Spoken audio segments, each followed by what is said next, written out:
Hello, I'm John Grom, and welcome to our 145th Right and Left Discussion Forum.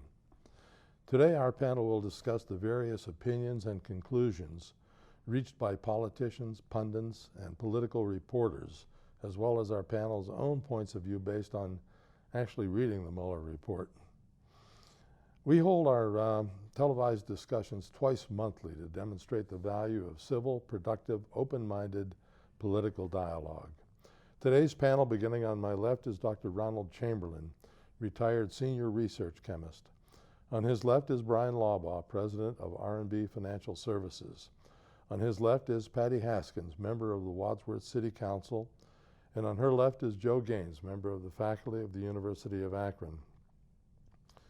Ron, in spite of a 2-year investigation that cost over $25 million that involved 19 lawyers, 40 FBI agents, 2,800 subpoenas, 500 search warrants, 230 orders for communications records, 500 witness interviews, some people are not satisfied that the Trump administration has been properly investigated for collusion with Russia and acts of obstruction of justice. What are your thoughts? John, it's interesting you asked to pose the question and give the statistics that way. People have interpreted that in two ways. One is this whole thing was just not worth it. We didn't get any results. But on the other hand, I tried to count up this morning exactly what we got here, and I came up with approximately, oh dear, must have been gone long. Oh, here we go.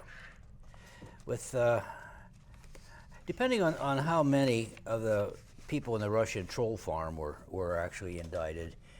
Excuse me, the Russian what? Troll farm. Troll farm? The people that got into the internet and published all the misleading and Trump positive things. And that's misleading. It was 25 or 30 indictments, and a whole bunch of jail terms have already been handed out, and some more probably pending. Excuse me, based on what? Based on the investigations of the Mueller team. But it had nothing to excuse me, go ahead. Okay. Now, it is true that he was unable to see. Disclaimer, I didn't read the whole report. I read the executive summaries, and I dipped in various points of there. I dipped into the report to see what some of the details were behind that, and took a few pages of notes. Was unable to conclude for any member in the Trump administration that there was collusion or any kind of cooperation, or I used another term there as well. Conspiracy with the Russians. Intent was there, and at least one occasion, there's a meeting with the Russians, that Jared Kushner had with the Russians and Donald Jr., and they expected to get some information, and it didn't happen. Thank you. So, they didn't get it. So that resulted in pretty definite and definite proof that the Russians had interfered with the election. Now, am I disappointed that they didn't link the Trump administration to that? No, I'm not. Good. And am I disappointed that the president has not been accused of obstruction of justice? No, I'm not. Because this was a terrible blow to our democracy, had that been true. And we read, and he pointed out a couple of instances where staff just didn't carry out the president's orders when they felt that those orders would result in obstruction of justice. So the collusion thing was true with the Russians. That's entirely accurate. That was well researched, and a great deal of detail in the first report with that. The second thing is the obstruction of justice, and the ruling there.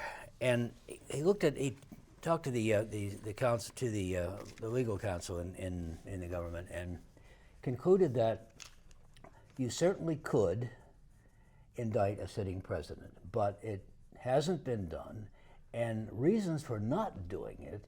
I think the term was it would obstruct the proper carrying out of the duties of the executive office, not of the president himself, but of the executive office, his constitutional duties as an executive. would be compromised. And even a sealed indictment was not a good idea. These things tend to leak, and it would become public. Now, once the president is out of office, that's a whole different story. He can be prosecuted for criminal intent should that have evidence there. And as you recall, the final statement on that, and I copied that one out.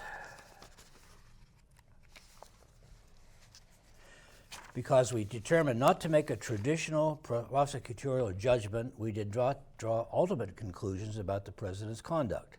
The evidence we obtained about the president's actions and intent presents difficult issues that would need to be resolved if we were making a traditional prosecutorial judgment. At the same time, if we had confidence, after thorough investigation of the facts, that the president clearly did not commit obstruction of justice, we would so state. Based on the facts and the applicable legal standards, we are unable to reach that judgment. Accordingly, while this report does not conclude that the president committed the crime, it also does not exonerate him. And you've seen that and heard that statement I know. before. You know what troubled me about that? I've never heard a legal opinion come down that said, we can't prove he's innocent. That's what that says. Yeah, in a way, we can't prove he's guilty either, but it's possible. Well, I know, but we can't prove. Well, anyway, Bryan, what do you think?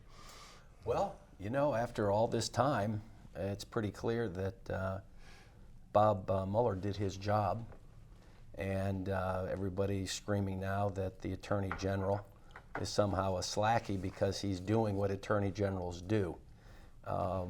And this in comparison to what happened under the Obama administration with Loretta Lynch, who sidestepped her responsibility. And you had Mr. Comey, who was completely out of his lane, do a press conference and basically say, we haven't found enough evidence. There's no prosecutor in the land that will actually, with what we've found regarding Hillary Clinton, bring a case against her. Well, that wasn't his responsibility. And so there's the problem, is that people are taking their information from the news, and the news, mainstream media, wants to twist this worm to make it look like somehow Bob Barr has overstepped his bounds. There's been a lot to say about when he mentioned yesterday in his testimony that once the report was turned over, he had no obligation whatsoever to share that report, period. We have three separate, equal bodies of government, and he was operating within his right, but he did what I thought was the stand-up thing, because we've been hearing about this report every day for 2 years. He did it as quickly as he could. He went through 400 pages. He was required by law and rules and regulations to redact certain parts of it, and from what I understand, if his testimony is correct, less than 0.1% of the sensitive information has been redacted. So in essence, they have a pretty accurate, full report. And he's also invited certain members of Congress, the leadership of both houses, to come and read the full unredacted report. Now, we're dealing with grand jury testimony. And the law is and I'm not a lawyer. I think I've watched enough law shows to at least follow what they're saying. But the rules and the law that's in place about grand jury testimony is pretty clear. You don't use that. It's sacred information. People go to grand juries knowing that what they say is not going to be leaked out or used against them, because it's just, it's part of the process. And so they're beating him over the head in the press, and our friends on the other side of the aisle are beating him over the head because he's actually doing what he's supposed to be doing. Yeah, and the only way it can change is for Congress to change it. Well, exactly. Yeah. And he's stating to them what he did and why he did it. Now, the latest brouhaha has been over a letter that was leaked that Bob Mueller sent to sort of complain a little bit about how the press, how the media were basically viewing the report. And he was getting sort of bad. That wasn't in the letter. That was per the conversation. Well, conversation. Okay. Yeah, but the letter had said nothing about the press. Right. But a leaked letter prior, the night before the guy is supposed to come And so they're basically beating him over the head with that somehow he's been dishonest, he's this, that, other. Yeah. So it just goes back to, that old saying that if you can't win your case on the evidence, you basically beat up on the character of the individual. And that's what's happening now in the press. And I think that, there's some other cases that are rolling down the pike here. And I think some people are worried about that. Yeah. That there are ongoing investigations that he cannot talk about that deal with how this dossier came to be. And it's been widely reported, and they've been, basically the DNC or parts of the Clinton campaign paid for this dossier. It was the reason for a FISA warrant. Now that, to me, as a citizen of the United States, I'm worried about star chamber types of courts. And when you deal with a FISA court, that's a star chamber. You don't know who those judges are.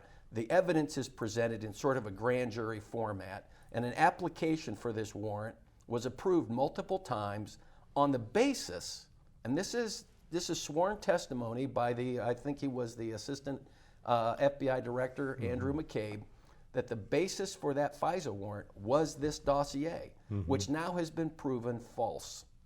There's been no one, everybody's backing away from that. And you'll notice in the media, as well as the folks on the other side of the aisle, they don't want to talk collusion anymore because they know that's a dead issue. The Russian thing is gone. Now we have to shift the narrative over to obstruction.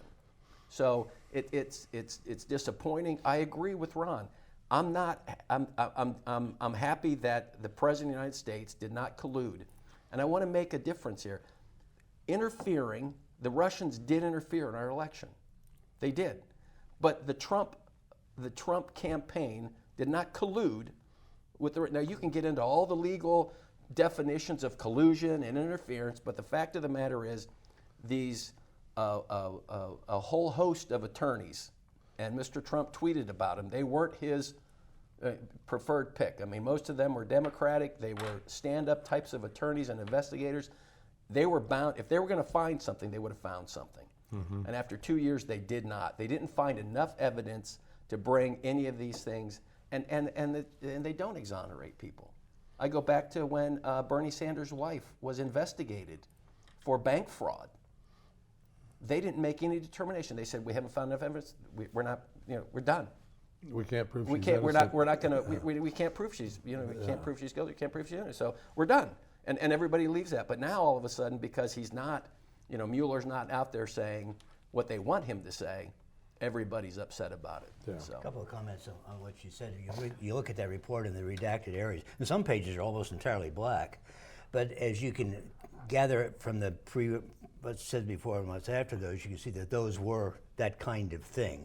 And you can see that they're going to be naming names that they shouldn't name at this point and that sort of thing. Secondly, I've written a number of executive summaries. It's very difficult to do. In various research projects I've been involved with. You have to put out the information in a way that's understandable and believable to people that aren't necessarily acquainted with the day-to-day operations of what you're doing in a way that's sufficiently good they'll continue to fund you for the next year. But and so there's a very good executive reports, and as I dip through from time to time and think, look and see what some of the backgrounds are and those things, it was very, very well done. Yeah, very well done. Yeah, the parts that I read, he did a good job. I thought were good. A couple of things. First of all, you mentioned James Comey. At the time, James Comey made his comments about Hillary Clinton and what he said, General Barr had produced an op-ed and saying that Comey was correct and everything he said was right. Now that Comey's not agreeing with him, he has disagreed with that. That's my opinion. That's my opinion. I'm not talking for Bill Barr. I'm saying that James Comey was way out of line for what he did. Okay, well, you mentioned that. That's my opinion. Then, secondly, you talked about grand jury testimony. It can be released, and the Attorney General could have gone to court and gotten it. It's done before. In a particular case, whether it should have been in this case or not, I'm not sure. I think it's important that we had the Mueller case because we have an administration that is really unwilling to admit that Russia was involved in our election. He said it in Helsinki with Putin standing next to him. He has said it during the campaign. We now have proof that Russia is doing or trying to interfere in our election, as well as other countries possibly. And I think it's important that we proceed to prevent this from happening in the next election. Is somebody denying that that's going on? Well, Trump had denied it. Deny the Russians or? Oh yeah, he stood, yeah, at the beginning, and then when he met with Putin in Helsinki, he stood next to him and said, oh, he didn't interfere. Putin said he did, and then he denied it. You know, it's, when I look at the overall thing, I'm pleased with the results. I think it was worth it to do this. I listened to one pundit who made the comment that there was absolutely obstruction listed in that report, and that Mueller listed it. He had 10 different things. For example, he dangled a pardon for Cohen to keep him from telling the truth. He had asked K.T. McFarland, who used to be a Fox News reporter, then worked for the government, that she was to write an untruthful letter that they would hope would come up and then could hurt them. He asked Corey Lewandowski to get Mueller fired. He asked Don McGahn to get Mueller fired, and then later asked him to lie about that and change his testimony. All of this is documented. He then goes on to say that for President Trump to order them, and I'm going to read, this is a quote, to order them to break federal law to save him, the president, from consequences of his own behavior is immoral, criminal, defenseless, and condemnable. Now, the person who said this was Judge Andrew Napolitano, and it was on Fox News that he said it. So lest you think that that is a biased analysis of this particular situation, it's not. I was particularly concerned watching the Barr hearings yesterday. You know, Bryan mentioned the letter, and as I said, nowhere in that letter does it ever mention that it was the media's interpretation that caused the problem. That media statement came because Barr said after 2 letters from Mueller questioning what he had produced in his little 4-page summary and saying, hey, we've got these summaries, you're misconstruing what I'm putting out there. Barr called Mueller and said, and then his interpretation, what he said went on, is he said, oh, well, Mueller told me that what it was the media misconstrued it. All we have is Barr's word on that. When questioned And he won't turn over his notes. And he won't turn over his notes. He was asked if there are notes. He said, you know, yes, will you give them to us? He said no. No. He said no. Doesn't have to. Why not? No, actually he does, because No, he out of the doesn't. federal records law Well, they he can does. sue him all they want. Is that right? It's a federal. It's federal records, yes. So they could go after him for those. And, you know, the thing is, he doesn't want to be able to prove that. So I would have thought, though, Yeah. if the main thing was the media's interpretation, it would have been in one of those 2 letters. But here it wasn't. One thing that we're not remembering is that before the Attorney General basically put his 4-page summary out there, he asked the Mueller team and Bob Mueller directly, do you want to see this? I have prepared this summary. I'm going to put it out there because we are now in the process of going through 400 pages under statute and law and all that kind of stuff. We're not going to be able to turn this around overnight. Yep. And what did he say? He said, no, I'm good. These No, two what Mueller said was that I have given you the summary. This is what I want, and has told Barr that it was incorrect.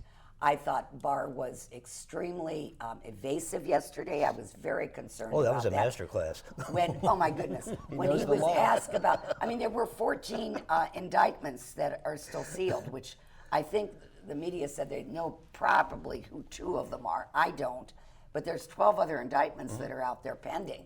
And when asked about them, Barr acted like he didn't even know what they were. He if can't talk about it. Well, he didn't say that.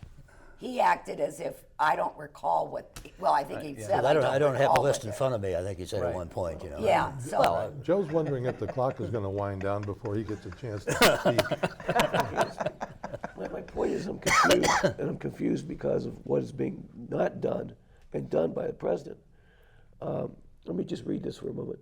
Mueller outlined at least 10 attempts by Trump to interfere with the investigation, including twice ordering White House counsel McCallum to fire Mueller, which he refused to do. It then goes on to say that,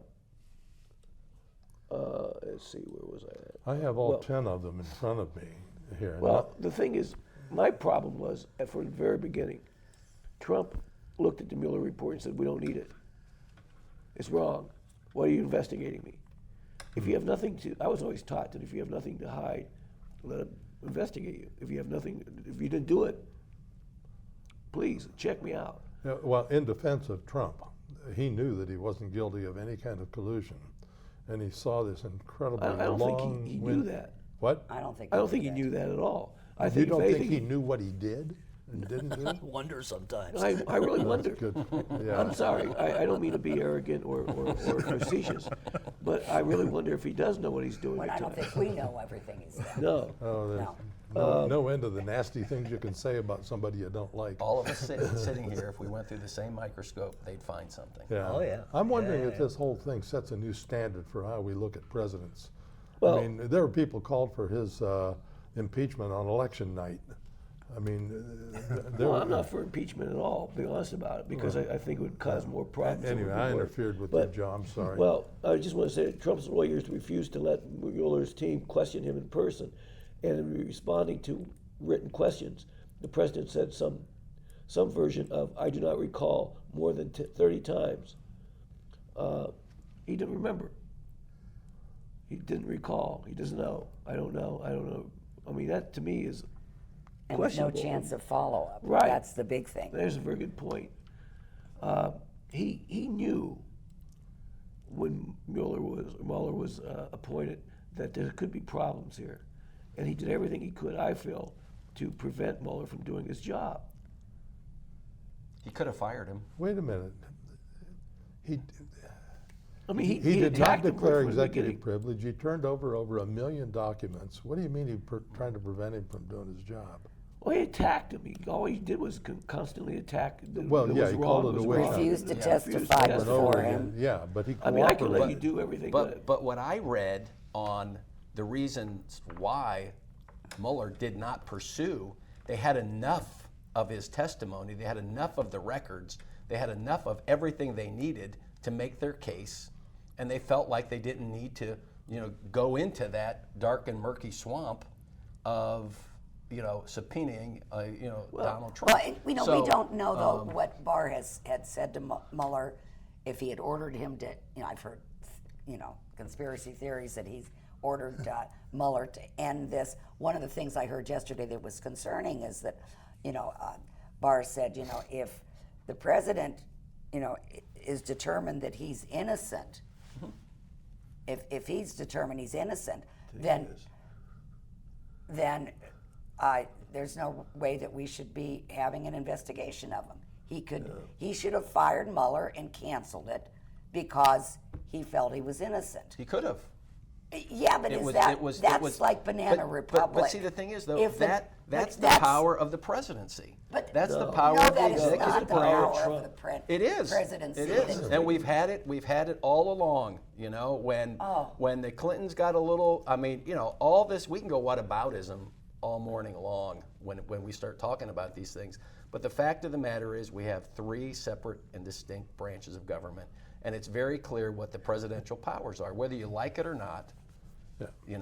But what you're saying is that there is no oversight on that president, because if he doesn't think he's guilty, very clear. you I'm saying can there- no, I'm not you saying can that. fire them and we I'm won't not have saying the that. over- I'm just no, saying that's what that if he amounts really to. was intent on obstructing this investigation, he could have fired everybody that was Yeah, involved. there are some people that are very concerned that Barr is acting like the personal attorney. Absolutely, and I for the agree with president. that. There were Sort of some like Eric elements of Holder. that in what I saw. Pardon me? Sort of like Eric Holder did with, Yeah, Barack Obama. the president called Holder his wingman. What does that mean? Means you got your back. Okay, and if it's wrong for Holder, and I heard a lot of complaints about Yeah. Holder Yeah. during that time. Yeah. He didn't come. He during was the during first. his about service. Trump, though, aren't we? So we're talking about Trump right now, and you have to do the same guidelines and say, boy, this guy is Again, Yeah. we May not be we- cooking, but they're bent a little bit. we work around to the question, does this set a new standard?